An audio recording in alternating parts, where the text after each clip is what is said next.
ध्यान से सुनो। कल हम लोगों ने पढ़ लिया था कि पहला श्लोक पद जो सूरसागर से लिया गया है, सूरसागर महाकाव्य से लिया गया है पद ना, सूरदास इसके रचयिता हैं। इस वाले के पहले श्लोक को हमने पढ़ लिया था, चरण कमल बंदो हरि राई वाला, और इसमें ये भी बता दिया था कौन सा अलंकार है, रूपक अलंकार है। पहले वाले को हमने पढ़ लिया था। आज हम लोगों को दूसरा पढ़ना है अलंकार, माने पद्यांश नंबर 2। पद्यांश पहला हम लोगों ने पढ़ लिया, पद्यांश 2 देखो क्या कह रहा है। अभिगत गति कछु कहत न आवे। अभिगत, अभिगत माने अज्ञात और निराकार। अज्ञात माने जिसका न रूप है, न रंग है, न आकृति है, न आकार है, माने ऐसे भगवान। देखिए अब इसमें क्या कह रहे हैं तुलसीदास जी, सूरदास जी सॉरी, तो सूरदास जी कह रहे हैं कि माने ऐसे भगवान, ऐसे ब्रह्म कि हम किस प्रकार कल्पना कर सकते हैं जिसका न कोई रूप है, न रंग है, न आकृति है, न आकार है। तो ऐसे ब्रह्म के विषय में हम क्या कह सकते हैं। अभिगत, अभिगत माने जो निराकार है, जिसका कहते नहीं भगवान का कोई रूप नहीं है। अभिगत अज्ञात और निराकार। अभिगत माने क्या, अज्ञात और निराकार। अभिगत गति कछु कहत ना आवे। ऐसे ब्रह्म जिसका कोई आकार आकृति या जो निराकार है उसके विषय में हम कुछ कह नहीं सकते। कछु कहत न आवे, और कैसे नहीं कह सकते, देखो भगवान ध्यान सुनो कैसे लिखोगे। सूरदास जी इस श्लोक में कह रहे हैं कि हम ऐसे ब्रह्म के विषय में कुछ भी नहीं कह सकते जो अविगत हैं, जो निराकार हैं, जिनका कोई शरीर नहीं, कोई काया नहीं, कोई आकृति नहीं, कोई आकार नहीं, और उनके विषय में ये कह रहे हैं कि हम इनको कैसे एक्सप्लेन कर रहे हैं। देखो इनको एक्सप्लेन करने का इनका तरीका क्या है। कह रहे हैं ज्यों गूंगे मीठे फल को रस अंतर्गत ही भावे। जिस प्रकार गूंगे आदमी को मीठा फल का स्वाद तो मिलता है लेकिन वह दूसरे को बता नहीं सकता, इसी प्रकार ऐसे ब्रह्म, ऐसे भगवान जिसका तो स्वरूप है ही नहीं, जिसका कोई न रूप रंग कुछ है नहीं, उसका आदमी को अनुभूति हो जाएगा लेकिन वो उनके विषय में किसी को बता नहीं सकता। तो यही कह रहे हैं कि अभिगत गति कछु कहत न आवे। ऐसे भगवान, निराकार भगवान ब्रह्म की विषय में हम कुछ कह नहीं सकते। उस प्रकार नहीं कह सकते जैसे कि कोई गूंगा व्यक्ति मीठे फल को खा ले, उसको अंदर से स्वाद तो मिलेगा लेकिन वह उसको एक्सप्लेन नहीं कर सकता। जब गूंगा है तो बोल ही नहीं पाएगा, बता ही नहीं पाएगा मीठा है खट्टा है, अब उसको अंदर ही पता चल पाएगा किस प्रकार है। ठीक, परम स्वाद सबही सुनिरंतर अमित तोष उपजावे। और उसका जो स्वाद है सबही तु निरंतर अमित, अमित माने जिसका अमित, जिसकी कोई सीमा न हो। अमित, अमित का नाम क्या हो, असीमित, जिसकी कोई सीमा न हो। अमित माने होता है सीमा, अमित माने जिसकी कोई सीमा न हो। तो यह उस व्यक्ति को ही अमित तोष उपजावे, उस व्यक्ति को संतोष कितना, अमित तोष, तोष माने संतोष होता है, तोष का मतलब क्या, संतोष। उसको अत्यधिक या जिसकी कोई सीमा न हो उतना संतोष उत्पन्न कर देता है। उस व्यक्ति के अंदर इतना संतोष उत्पन्न करता है कि जिसकी कोई सीमा न हो, अत्यधिक संतोष उत्पन्न करता है न। मन वाणी को अगम अगोचर, मन से, वचन से और इंद्रियों से। अगोचर, अगोचर माने क्या, इंद्रियों की गति, इंद्रियों की गति, मन से, वचन से। मन वाणी को अगम, अगम माने जहाँ पहुँचना कठिन हो, जिस जगह पे पहुँचना कठिन हो। मन वाणी से अगम अगोचर, जो सो जाने तो पावे। और ऐसे भगवान को जो जानेगा वही पा सकता है न। तो यानी कहने का सेंस क्या है यहाँ तक का श्लोक का, कि हम ऐसे भगवान के विषय में कुछ नहीं कह सकते जिसका कोई निराकार है, जिसका कोई रंग रूप आकृति आकार नहीं है। उसको वही महसूस कर सकता है जो उसको फील करता हो, यानी महसूस करता हो। जैसे कि एक गूंगे व्यक्ति को फल दे दिया जाए और अगर वह खा ले तो खाने के बाद उसको अत्यधिक आनंद तो मिलेगा, स्वाद तो मिलेगा, लेकिन वो किसी को बता नहीं सकता। जैसे आपको ही बताना हो, भगवान का रूप रंग न हो और आपको कहना हो ये भगवान है, तो कोई मानेगा? वो आपको ही अंदर अंदर सुख प्रदान कर सकता है, दूसरे को नहीं। तो यही कह रहे हैं ये, मन वाणी को अगम अगोचर, मन से, वचन, वाणी से, और अगम माने जहाँ पहुँचना, जहाँ पहुँचना क्या हो, कठिन हो। अगोचर, अगोचर माने इंद्रियों के परे। ये भगवान, ऐसे भगवान मन से, वाणी से अगम हैं, अगोचर हैं, दिखते नहीं हैं, दिख नहीं रहे और इंद्रियों के परे हैं। केवल उनको क्या किया जाता है, सो जाने जो पावे, वही महसूस कर सकता है जो पाएगा। जैसे कोई मीठा फल खाया वो बता नहीं सकता लेकिन उसको महसूस हो जाएगा। आगे रूप रेख गुण जात जुगुन बिन निरालंब किति धावे, जिनका रूप नहीं, रंग नहीं, आकृति नहीं, आकार नहीं, ऐसे भगवान की हम पूजा क्यों करें न। सब विधि अगम विचार हैं, और इन सब को विचार करके मैं सूरदास इन सभी चीज़ों को विचार करके मैं ऐसे भगवान की पूजा क्यों करूं जिसका कोई रंग नहीं, रूप नहीं, आकृति नहीं, आकार नहीं। इन सब के ऊपर मैं विचार करता हूं, और विचार करने के बाद सब विधि अगम विचार ही तातय, तातय माने खुद, इन सब चीज़ों को विचार करके मैं स्वयं सूर सगुण पद गावे, और मैं सगुण भगवान की क्या करता हूँ, गुणगान करता हूँ। मानी मैं सगुण भगवान के गीत को गाता हूँ, गुणगान करता हूँ। सगुण माने क्या होता है, जिसका कोई आकृति आकार हो, जैसे कृष्ण है, कृष्ण भगवान का रूप रंग आकृति आकार है, तो इसका मतलब ये सगुण भक्ति है। और निर्गुण माने जिसमें कोई ब्रह्म न हो, निर्गुण, जैसे इस्लाम धर्म वाले निर्गुण ब्रह्म की पूजा करते हैं, उसमें भगवान का कभी आपने चित्र देखा है, केवल मस्जिद देखा होगा आपने, वो निर्गुण है। निर्गुण यानी वो केवल आस्था में है बस। और सगुण माने हम लोगों ने शंकर भगवान को त्रिशूल लेके बना दिया है न, कृष्ण भगवान को चक्र लेके बनाया, ये सगुण है। जिनका रूप रंग गुण दिख रहा हो, जो आप बाहर से दिख जाए, उनको हम बता सकते हैं। तो दूसरे श्लोक में अब गद्यांश कैसे लिखेंगे, संदर्भ, प्रस्तुत संदर्भ हमारी पाठ्य पुस्तक पद के सूर सागर काव्यखंड से लिया गया है, जिसके रचयिता सूरदास जी हैं। अब यहाँ प्रसंग में लिखेंगे, यहाँ सूरदास जी ने सगुण भक्ति का क्या किया है, सगुण भक्ति के विषय में सगुण भक्ति को निर्गुण से ज़्यादा श्रेष्ठ माना है, या श्रेष्ठ न माना है। अगर ये नहीं लिखना चाहते तो यहाँ सगुण और निर्गुण में क्या किया है, तुलना किया है भगवान। हाँ, सूरदास जी ने सगुण भक्ति और निर्गुण भक्ति के बीच क्या किए हैं, तुलना किए हैं। ठीक, और इसमें और श्री कृष्ण भगवान कैसे हैं, श्री कृष्ण का रूप रंग है, इसका मतलब श्री कृष्ण क्या है, सगुण। यानी दोनों ही श्लोक में, अब पहले श्लोक में उन्होंने कहा था कि उनका चरण कमल के समान है, और दूसरे में इन्होंने कहा कि मैं निर्गुण ब्रह्म की पूजा क्यों करूं, मैं सगुण ब्रह्म की पूजा करता हूं। अब तीसरे श्लोक में देखिए क्या कह रहे हैं कि श्लोक संख्या 3, पद्यांश संख्या 3 ना। अब देखिए, किलकत कान, अब इस बार भगवान छोटे अवतार को दिखा रहे हैं, यानी इन्होंने कह दिया, खारिज कर दिया कि मैं तो भाई ऐसे भगवान की पूजा करूंगा। ध्यान सुनो, मैं तो भाई ऐसे भगवान की पूजा करूंगा जो भगवान वास्तव में दिख रहे हैं, मैं ऐसे भगवान की पूजा ही नहीं करूंगा जिनका कोई रूप रंग नहीं है।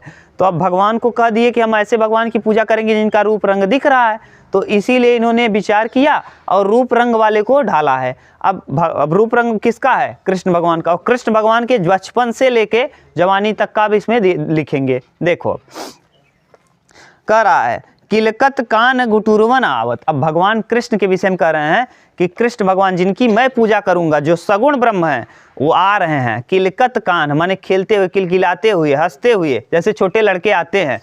किलकत कान गुटुरवन आवत माने घुटनों के बल और खिलखिलाते हुए आ रहे हैं। कौन, भगवान कृष्ण।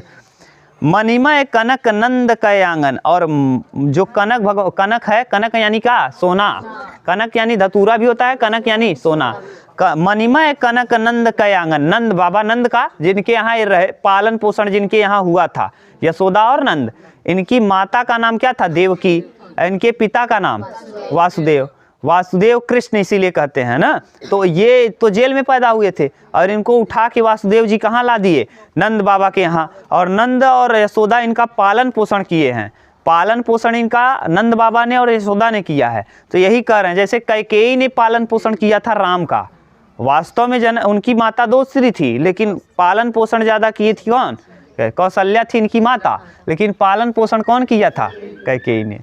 ठीक, बिल्कुल सेम यही कहानी यहाँ है कि उसको कैकेयी मन से अच्छी थी, उसको मंथरा ने गड़बड़ कर दिया। इसीलिए गांव में देखो कभी कहते हैं कि तू मंथरा हो का ना, जब अभी महिलाओं को अगर वो करना होता है तो कहते हैं ये मंथरा ही है पूरा। यानी दो लोगों में अगर झगड़ा लगाना हुआ तो जो झगड़ा लगाने का कार्य करता है उसका नाम मंथरा रख दिए, तभी से ये सिस्टम आया है मंथरा। समझ रहे हो ना, पूरा कहानी कहाँ से लिंकेज रहता है ये समझो। मणिमय कनक नंद कय आंगन, और मणियों से युक्त, और सोना और मणियों से युक्त नंद का आंगन, बिंब पकड़िबे धावत। और जब कृष्ण भगवान उस मणि और सोने वाले आंगन में चल रहे हैं ना, तो अपने ही परछाई को, जैसे शीशे में परछाई आता है तो आदमी छोटा बच्चा है तो उसको पकड़ना चाहता है, ये दौड़ दौड़ के घुटनों के बल दौड़ रहे हैं और दौड़ दौड़ के उस परछाई को क्या करना चाहते हैं, पकड़ना चाहते हैं। लेकिन पकड़ पाएंगे तो परछाई है, लेकिन लड़के हैं।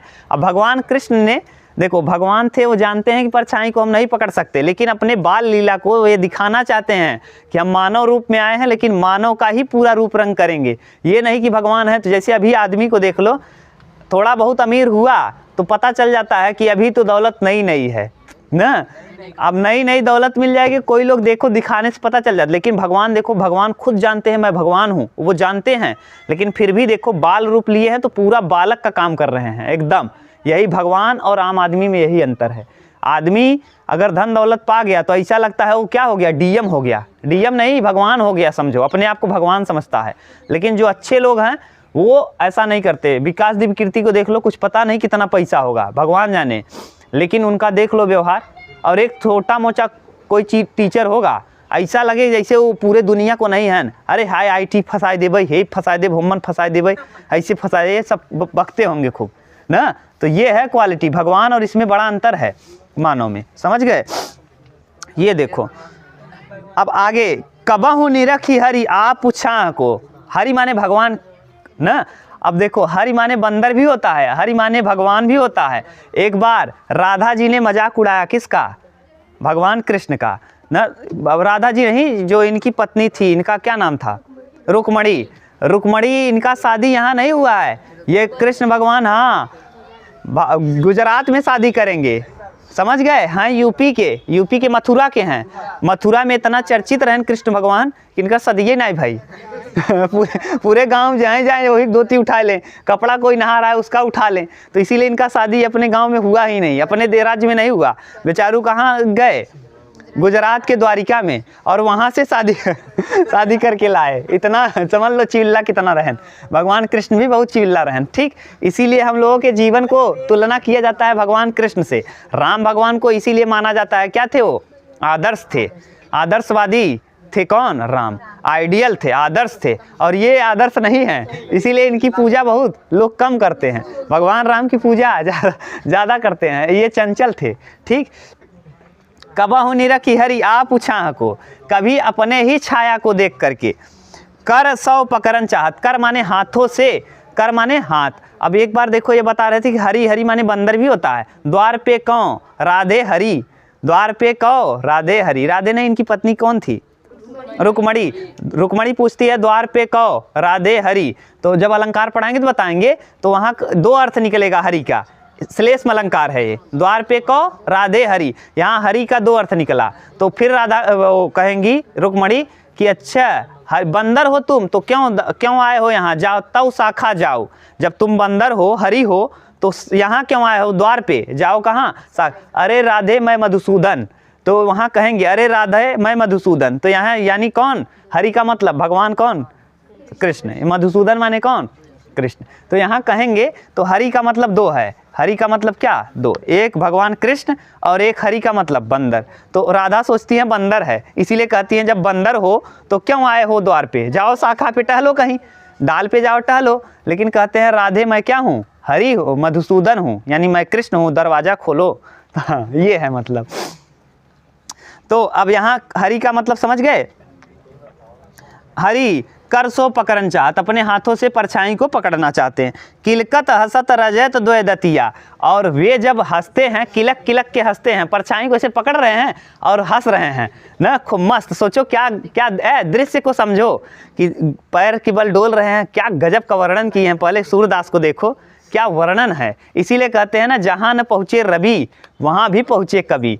क्या गजब का वर्णन है कि माने पैर के बल चल रहे हैं और वहाँ सोने का और मोतियों का, यानी किसका, सोने का और मणियों का पूरा बिछा हुआ है, और उस पर जब चल रहे हैं तो अपने ही परछाई को पकड़ना चाह रहे हैं भगवान कृष्ण। और जब हंसते हैं ना तो उनके दो दांत निकल आते हैं, दो दांत वाइट कलर का और भी चमकता है ना।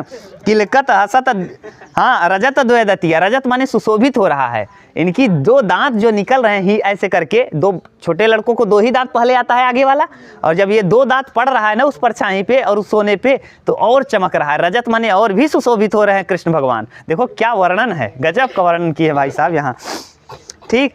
पुनि पुनिति है अवगाहत। और ऐसे चीज को कौन, ऐसे चीज को सूरदास बार बार अवगाहत माने देखना चाहते हैं। इस दृश्य को सूरदास बार बार देखना चाहते हैं। वाह क्या दृश्य है, सही बात ही नहीं, गजब का वर्णन किए हैं। चलो, कनक भूमि पर कर पर छाया। कनक भूमि माने सोने वाले भूमि पर अपने कर माने हाथों का और पैरों का, जो पैर के बल चल रहे हैं और पैर में लगा हुआ है क्या, पायल पहने हुए हैं और जो चल रहे हैं हाथों में, और उनका पैरों का और हाथों का जो छाया पड़ रहा है ना, यह उपमा एक राजत, यह एक प्रकार का शोभा पूरे संसार को देखने लायक है। ठीक, उपराजत। करी करी प्रतिपद प्रतिमन वसुधा। और पृथ्वी इन चीज़ों को देख करके कर करी करी करी करी करी माने बार बार, करी करी करी करी प्रतिपद प्रतिमन वसुधा, यानी इन चीज़ों को देखकर वसुधा यानी पृथ्वी भी अपने आप को क्या कर रही है, उन्हीं की ओर मोड़ दी है। माने पृथ्वी, वसुधा भी चाहती है, पृथ्वी भी चाहती है कि उन्हीं चीज़ों को क्या करे, देखना चाहे। वसुधा कमल बैठ की साजत। और ऐसा कर दी है कि भगवान किस पे बैठे हों, कमल। पृथ्वी उनके लिए एकदम हर जगह जहाँ जहाँ जा रहे हैं पृथ्वी उनके साथ, पृथ्वी यानी क्या है, भगवान है, तो उनके साथ साथ चल रही है और ऐसे चल रही है जैसे वो कमल हो और भगवान को बैठाना चाहती हूँ। पृथ्वी वसुधा यानी पृथ्वी चाहती हैं कि भगवान को कहीं कुछ ना हो और भगवान उसी पृथ्वी पे कमल का छाया कर दी है, वहाँ ऐसा रूप डाल दी हैं पृथ्वी कि वो कमल की जैसा दिख रहा हो बैठने के लिए। और कमल बैठकी साजत, और ऐसे सजा दी हैं पृथ्वी जी, माने वसुधा यानी पृथ्वी कि उस पे कमल पे बैठने लायक हो। और अचरा तर लय, अब इसको नीचे ऊपर एक छूट गया, बाल दशा सुख निरख यशोदा। इन बालक के दशा को देखकर यशोदा माँ को भी क्या आ रहा है, हंसी आ रही है। इन चीज़ों को देख करके बैठ के देख रही हैं यशोदा, बगल में देख रहे हैं क्या गजब का ये दौड़ रहे हैं, परछाई को पकड़ रहे हैं, हंस रहे हैं ना, तो इन सब चीज़ों को देख रहे।